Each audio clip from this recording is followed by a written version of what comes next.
আমরা দেখতে পাই মহানবী সাল্লাল্লাহু আলাইহি ওয়াসাল্লামের 40 বছর পর বাকি 23 বছর জিন্দেগি বিষয়টা আমরা দেখতে পাই যে আল্লাহ নবী আরবের এই অবস্থা,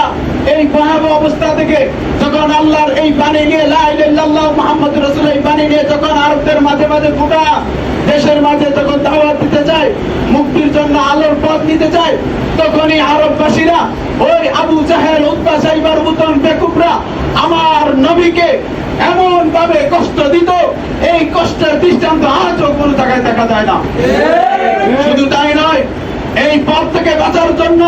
আমার নবী যখন তায়েফে যায়, তায়েফবাসীরা নবীকে এমন ভাবে আক্রমণ করে, এমন ভাবে পাথর নিক্ষেপ করে, নবীকে পাথর নিক্ষেপ করে রক্তাক্ত করে, নবীর পুরা গা মুবারক লালের বল হয়ে যায়। ফেরেশতারা আসে বলে, হে নবী, যদি আপনি বলেন পুরা তায়েফবাসীকে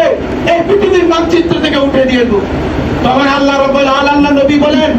হে ফেরেশতাগণ, আমি তো আল্লাহুম্মা ইহদি কওমি ফাইন্নাহুম লা ইয়ালামুন, আমি তো এই জাতির জন্য এসেছি, হেদায়েতের জন্য, এই জাতির ধ্বংসের জন্য আসিনি। হে আল্লাহ, আমার এই জাতি বুঝে না, তাদেরকে বহু শক্তিতে দেন, তাদেরকে কখনো ধ্বংস করেন না।